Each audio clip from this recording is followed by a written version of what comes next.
Welcome to this week's edition of Hawk Talk. My name's Parker Robinson. I'm joined by Nathaniel Easton again this week, coming back from his little trek. I survived. Yep, and busy weekend for DSU athletics. A lot of teams in action. One of those teams was the track team, and so we're joined by Coach Walker. You took your team to indoor conference meet in Brookings, South Dakota. So just touch a little bit on how that functions. Well, when we go to the indoor conference meet, we're a part of the North Star Athletic Association, which means there's 6 teams for track and field that compete in the meet, both men and women. We had an outstanding weekend. Our men and women competed very well. Our men ended up winning the conference. Women ended up second, but we had a bunch of individuals, and collectively as a team had a great meet. Yep, and qualifying for nationals isn't quite the same as other sports in track and field. In other sports, you win conference, you get to go to nationals, but there's a certain qualifying mark for each event. So touch a little bit on that, what that's like competing individually. Yeah, you really have two different goals. You have conference goals and you have national goals when you set them. There's a B standard that you can hit and an A standard that you can hit. Each respective team, if you have 10 A standards, they all go. You can only have 3 B standards that go to nationals. So right now on the men's side, we have 1 A standard and 3 B, and on the women's side, we have 1 B. Our female contestant at the nationals will be Whitney Leuenberger in the shot put, senior from Sidney, Montana. On the men's side of things, the kid that hit the A standard was a kid by the name of Ty Stanton from Jordan, Montana, freshman. In the triple jump, Jade Liggins from Bismarck, North Dakota, hit the B standard in the long jump and the triple jump. And then Jose Chorro, who you guys will talk to in a minute, hit the B standard in the 60 hurdles. Feel bad for him, he's 1/100th away from the A standard, but he's had a fantastic year. With the conference track and field meet, the champion is sometimes influenced by the number of participants. So just kind of touch on the challenge or the girls' ability to kind of rise to the challenge and provide some competition despite not necessarily the same numbers as other teams. Yeah, it was incredible. We're at a little bit of a numbers deficit this year for women. We had 15 women compete on Saturday and scored 154 points, which is a credit to a lot of the women for doubling, tripling, even some quadrupling up in their events to try to score as many points as they can. Jamestown, I believe, had 26 girls in the meet, so we're at an 11-person deficit going in. On the men's side of things, we had 24 men compete in the meet, and I think there was a couple other teams that had in the high teens, but we had the most number of men compete in the meet. With the transition to indoor, or from indoor to outdoor, not only are certain events a little bit different, but you kind of add to your roster a little bit. So touch on what you're looking forward to as far as bolstering some of your teams. We do. Our women's roster will get an influx of basketball players once basketball season's done. Hopefully that ends at the national tournament for them. But we'll get Peyton Herbst and Lorna Shepard off the basketball team, which will really help our women's team. Men-wise, we pretty much take our indoor team to the outdoor. We may pick up 1 or 2 guys here and there, but we'll pick up a javelin thrower for sure that did not compete indoor that will compete outdoor for us. But our men's roster is pretty set going into the outdoor. Yep. And then moving into outdoor, for those people who haven't done both sides of that indoor-outdoor, what's the difference in competitiveness? Well, the one thing, indoor you never get that tailwind in the 100, 200 long jump, triple jump, so those things types of helps. But, the tight turns in the indoor on the track, a lot of times your 200, your 400, your distance races are a lot better outdoor because you don't have as many turns, you don't have the tight turns. And then hopefully we get all this beautiful weather in the springtime and have a great year. When does that actually first take us through the nationals for those athletes when that kind of takes place, and then the transition or what break they have, if any, before outdoor gets going. Yeah, we'll leave next Tuesday to go to outdoor nationals. Outdoor nationals are the 3rd, 4th, and 5th of March in Johnson City, Tennessee. Our athletes this week actually got a break from Sunday all the way until Thursday. Everyone did just kind of regather themselves a little bit, and then we'll practice Thursday, Friday, Saturday, and then Monday, Tuesday we'll leave for nationals. The rest of the coaching staff will practice everybody else the following couple weeks, and we get spring break off, and then we'll come back in and compete down at Black Hills on the 24th of March. Is there is there? I'm sure we'll talk to you before then, but is there a home date folks should pencil in and reach out to you if they want to help run the event? Yeah, we do. April 14th is our annual Blue Hawk Games. It's Good Friday, which is nice for a loss of school time. We don't have to miss school, and also teams from a little bit further away might be able to come. If anybody is interested in helping, please stop by. It's a great event, and we have a lot of men and women that are worth coming out to see on our track team. We have some very talented kids. We'd be remiss to not mention your Coach of the Year honor, getting that on the guys' side. Just touch on what that means, just coming right in, right off the bat, and winning a conference championship and getting that honor. Well, it means a lot to me. I think when you look at a Coach of the Year, I think you have great kids and we have great assistant coaches, and that's why, in my position, you get dubbed Coach of the Year, but Coach of the Year is a coaching staff award. We've got a great staff that works really hard at what they do, and we've got great men that put in a lot of time. We also have great women, and you'll see that in the springtime when we get our full roster. We're going to be pretty good in the springtime. But our men's team really came together as a team and really had a good meet. But the Coach of the Year is a coaching staff award. All right, and wrapping things up, we had Coach Stanton here not a couple weeks ago now. Obviously, a nice recruiting class. So just touch on what you've done to kind of help build that side of things too, and your many hats you wear. We've really had a good recruiting season so far. I'm sure Coach touched on the football recruiting class. I'll touch on the track recruiting class. So we've signed 7 men to the track team already. All of them are football track combo kids, which is something that when you work for a guy like Coach Stanton in football, having that where he allows the guys to do football and track, which isn't the case everywhere else, it really helps. It helps recruiting because there are a lot of kids that want to do multiple sports. On the women's side of things, we've signed 8 women right now. We have 3 more offers out. We're going to continue to build our roster, build our numbers, and get a program where we have 30 to 35 athletes in it. All righty. Well, congratulations on a successful meet. Thank you much. Enjoy Tennessee. Thanks for stopping by. You bet. Yep, we'll be back after this short break talking to one of your athletes.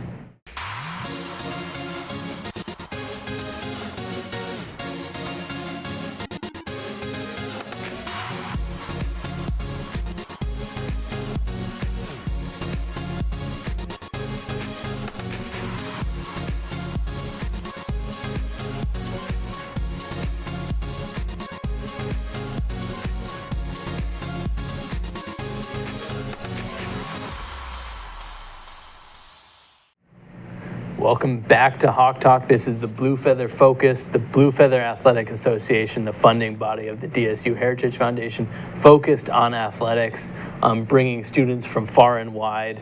So check out that at the DSU Heritage Foundation. One of those students we're joined by today is Jose Chorro. Go ahead and introduce yourself, where you're from. Jose from El Salvador. I'm a track athlete here last year, senior year, and just representing the Blue Hawks.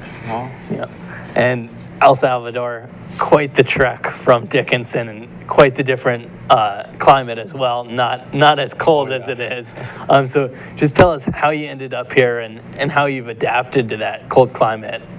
I had back in high school, I had a contact, Alan Ayala. He came here for DSU, I think graduated in class of 11. I think it was, and he told me, there was a great program, track program here in North Dakota. He talked to me about Coach Stanton, the previous people who ran for the program. I'm convinced, and he gave me the contact, and Coach Stanton and I started emailing each other, and ended up here. Absolutely. How have you enjoyed your time here in Dickinson as it potentially kind of wraps up here your senior year? Honestly, I loved it. Everyone was welcoming. I met some great friends, great coaches, and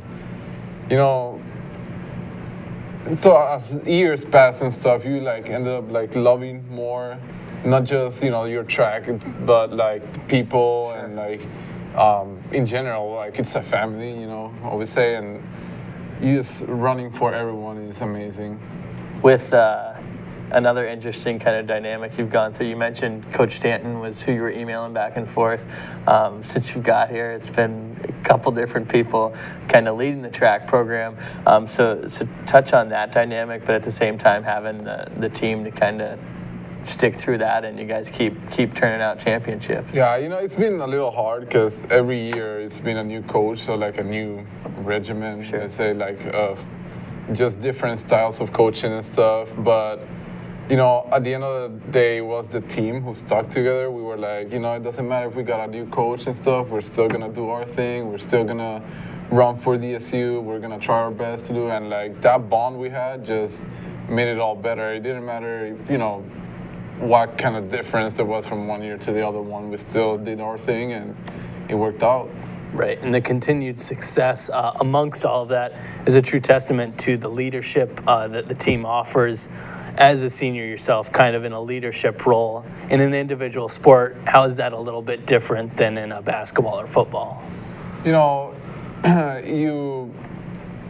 it's more like you do your thing. Like, I hear a lot of freshmen, they're like, oh, we're gonna compete against like tough guys who have been doing this for 4 years and stuff. And, you know, I just tell them, you're here for a reason. Like, you recruited to one of the, you know, a good track program and stuff. You're not bad, like, like that's why you're running for us. And I just do my thing. Like recently at the conference meet, like I ran and people told me how like it was amazing just seeing me run. I'm like, I just did it for me, like for you guys, and that's how it is.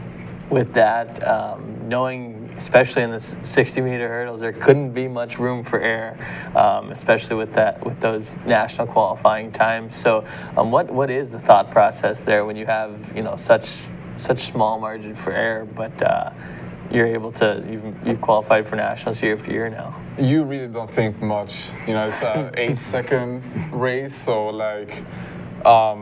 You just think about your training, what you've been doing, like technique. If it's there, it's there. If it's not, it's not. And usually it's only getting as fast as you can from the block and go from there. We touched on 60-meter hurdles, but you've kind of done a variety of events and had success in a lot of them during your time in Dickinson. So touch on all the different events you've competed in, and then what your kind of biggest strengths are. Well, recently for the conference meet, I did the 60 dash, the 200 dash, and I've been doing the 4x4 now for 4 years.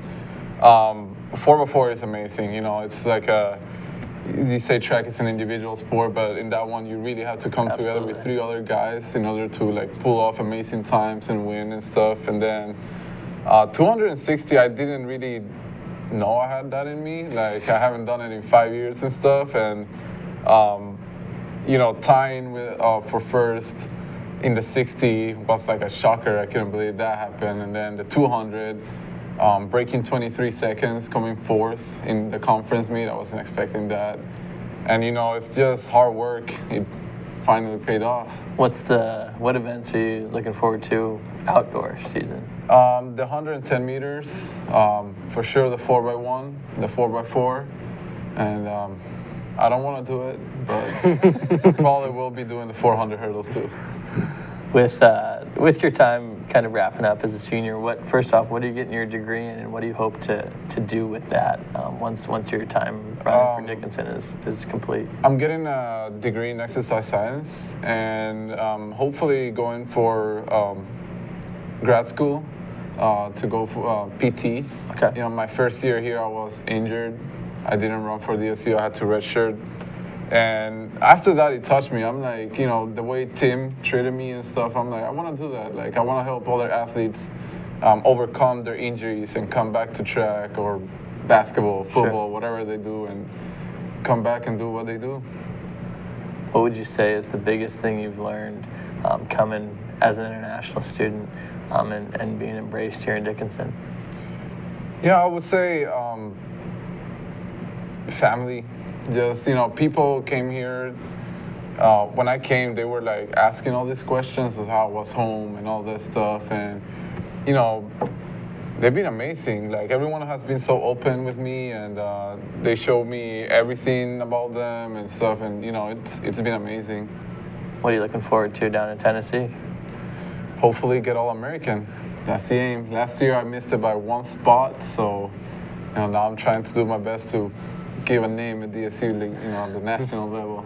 Absolutely. Well, best of luck. Thank you for joining us. I think you're in good shape for that All-American. Thank you. Yep, good luck to Jose and Nationals, and we'll be back after this break wrapping up the regular season basketball. Life is full of many successes, achievements, stages. Every year we grow, things change, and pretty soon we realize we want and need to do more. When you're ready for that next step, Dickinson State University will get you there. Find out how at dsublue.com. Welcome back to Hawk Talk. It was a busy weekend on the hardwood. Last 2 home games for the men's and women's team. The women's came out with 1 victory and lost to Jamestown. And the men's, same thing, lost to Jamestown, but beat Presentation. So touch a little bit on that first game against Jamestown. You know, we watched the film. It was a quick turnaround from Jamestown to the next night, so didn't digest it a lot, but we ran into a better team that night. They were a step ahead on both ends of the floor. They shot the ball unbelievably, close to 70% from the arc, I think, something around there. Ran into probably the hottest team in the league right now. So to simplify it, we weren't ready. I didn't have the guys ready, and you cannot do that against any college basketball team, but let alone a college team that is playing really good basketball right now. Didn't allow that to kind of impact the way you guys came out Saturday night, despite running into another team that shot the ball tremendously from beyond the arc. So how important was the answer to kind of get knocked down that Friday night, getting back up and coming out and playing? It was everything. Yeah, I mean, we told the guys, it's the reality is you have to respond. You have no choice, and that's a bit of a cliche, but that's the good thing about back-to-back nights.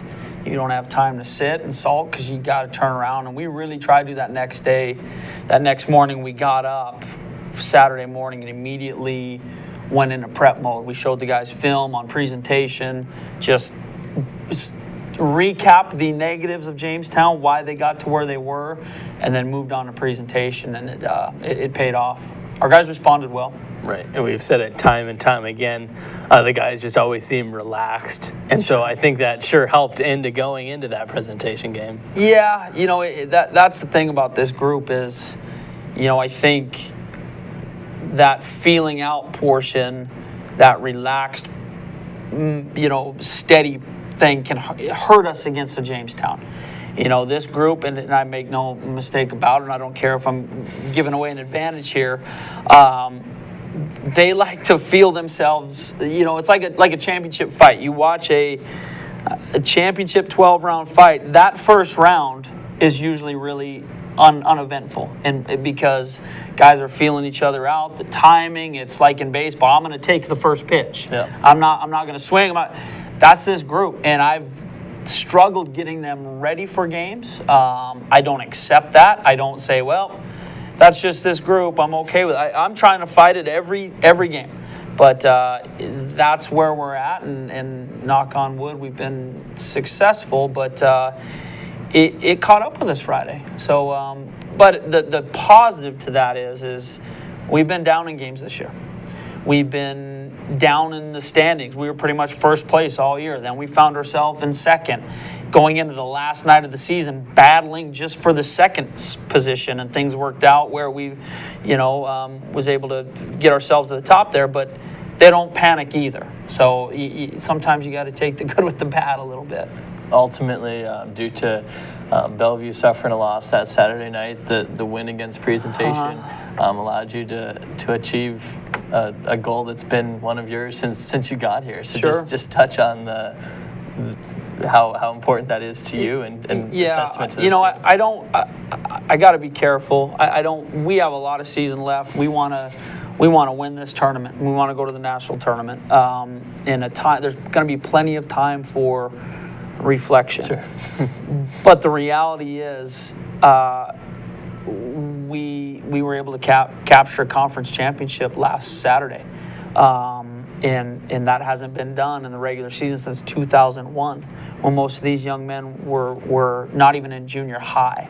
So again, we have a lot of work to do. We don't feel content. I got to make that clear, but it is something. When I took the job here 2.5 years ago, going on 3 years, I guess, it is a goal of mine. You know, it was a goal to have these kids walk out of here by putting a number on that banner and a degree. That's the ultimate goal. And we really reflected on it Saturday night and a little bit Sunday, and we're moving on now. But it was a special thing, and it's not so much, you know. And I was telling the guys, I said it's success, but what I'm more proud of is I'm more concerned with process than success. And there's been many of good players, many of good coaches. The head coach I took over for, you guys know very well. He is a tremendous coach and a tremendous human being. But the reality is, you know, his hard work helped lead to our success. So the whole process of this is, I'm a process guy. And when we got here, it was a long process. People are going to say, man, you know, I had a coaching friend tell me the other night, boy, you did it in year 3. That's pretty well. Success doesn't happen overnight. Sure. And there's a lot of people we need to thank for this, a lot of people that we're standing on their shoulders to be here. And the process of it is what's so gratifying. It didn't happen overnight. It happened with our guys busting their tails. It happened with me on the phone for a month straight trying to find recruits and our guys buying in. It's the process, and the coach before me and the coach before that. And it's just, I'm really happy for this specific group because they earned it. They made the baskets. They got the defensive stops. But I'm really happy for the program. You know, there's a lot of good people who put on a Dickinson State men's basketball jersey, and a lot of talented players that did not get to feel what we felt Saturday night. And we just want them to know, former coaches, former players, that they were a part of this. So I know that's a long rambling answer, but I think it's an important thing to enlighten. Yep. And getting that tie for first place has rewarded you and the fans here in Dickinson a first-round home game.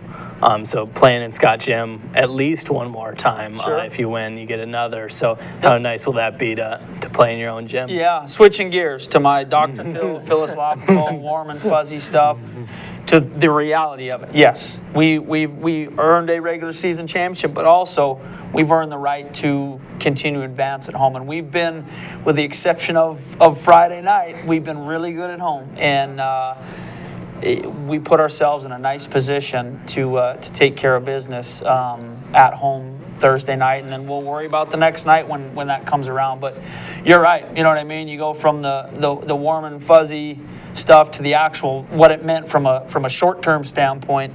Home court advantage has been really good for us. I've coached teams in the past where sometimes you want to go on the road. You know what I mean? You guys have been a part of athletics. You want to get away. You want the controlling environment of a hotel room. You know where the guys' schedules. But the reality is we've been good at home, and it's paramount being Thursday night. You know, it's huge. For those folks just catching this Hawk Talk live on Consolidated, Thursday night, 7 o'clock is that first contest. The girls are likely to have a contest that Friday at 7 as well. We won't do any more foreshadowing. Don't want to jinx anything. But Coach, back to kind of the process. Someone who we haven't mentioned much on this show. Just want to touch on your assistant coach and how crucial he's been to kind of building. Oh yeah, what I mean, accomplished. The guy, and I don't want to put Coach Tibbs' business on air, but it's the facts. The guy is making almost nothing from a financial standpoint, and he's dedicating his time, energy, and life to this program, and he's a very good compliment to, I think, my personality and my style, to put it mildly. You know, and that's any successful organization. I don't want to hire a copycat. I don't want to hire a yes man. I don't want to, you know, get. And he's taken my void, and there's a lot of void in me, and he's filled those gaps. You know what I mean? He's been paramount from a connecting one-on-one with the athletes, He's very knowledgeable, X's and O's, all that stuff, but his greatest strength is just being able to connect with our guys where I may have to put myself in a different position as the head coach. He's a bit of a referee whisperer in terms of he's officiated for a long time. He knows the mechanics, and a lot of times he's asked questions of officials and they've been confused by, hey, shouldn't that be that? Oh yeah, you're right. So he's been really good in terms of that, helping me. People say, man, you live and die with every game. Well, I live and die on every play, and I don't apologize for it. But he's been able to help me stay focused, and I have to admit it. I'm not going to sit up here and act like I have all the answers. So he's been vital for, and people would be shocked, and people would go, "You're doing all that work for that much money?" Well, he's doing it because he cares about the kids. He cares about the program, and I can't say enough about Coach Tibbs. Yeah. If you haven't been to a game yet, make sure you get out and see the contrast and juxtaposition of those two characters out there. Like we said Thursday night.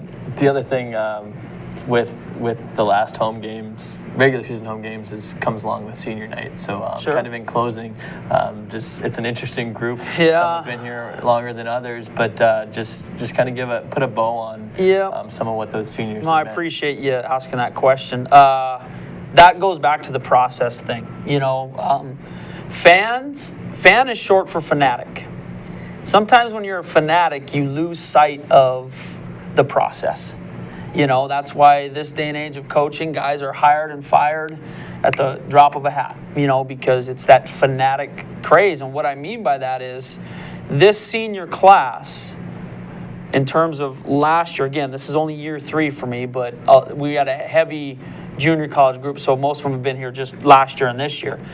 And they handle it well. They handle it way better than I would have at 20 years old. They've got a lot of people, man, you're so much better than last year. You're so much better than last year. And maybe we are, maybe we aren't. I don't know. This game is unforgiving. We lost a lot of close games last year. And what people may not understand, and I think we're grateful for the interest and the conversation, but last year, this senior class helped this program take a step last year in that process. All we did last year was win the most games since 2011. And why I bring that up is, a lot of credit's going to go towards this year's team and our juniors and seniors this year. But this senior class, they committed to come to Dickinson, North Dakota, a lot of other options, and they endured what we felt was an underachieving year, although it was a step in that process, and they endured that. They never once wavered, never once came into my office and said, Coach, I want to go elsewhere, or I regret committing here.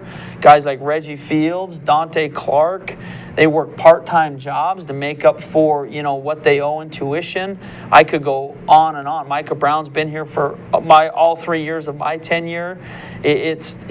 This is a special group, and I know on the women's side, he had a special group of seniors, and it's unique. On the bus trips, we travel together. It's just they're good. They're just solid human beings, and that's going to serve them way more in life. But I can't say enough about this senior group. They've dedicated themselves to this program and this community, and I could not be prouder. They're heck of a basketball players, but they're far better people.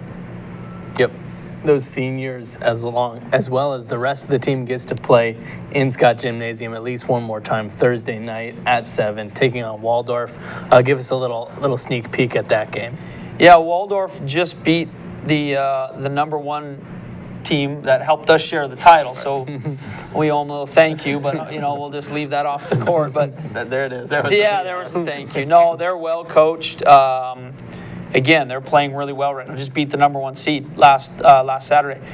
Guard-orientated offense. They're gonna try to push and attack, but they have a really good 5-man that they have tremendous balance. Quality guards with a solid 5-man, and they're gonna. I don't know what we'll see defensively, so it's hard. They've been man primarily, but the theme against the Blue Hawks is to zone them as of late. We haven't seen zone all year. In the last 2 games, we've seen almost 80 minutes of zone. So they're primarily a man team, but we could see some zone. They're a balanced team. To answer your question, they're a balanced team. They got a lot of guys that can fill it up. In particular, you know, the guy who, Tula, just got North Star Player of the Week. He had 30 against Bellevue. He was averaging about 10, 11, 12 points. So they have guys who can get hot and go off right now. And the reality is, you know, we talk about, hey, we were able to help share that regular season. It's a new season. Nobody cares. Nobody cares what you did yesterday. And I think our group is buying into that. So it's going to be a challenge.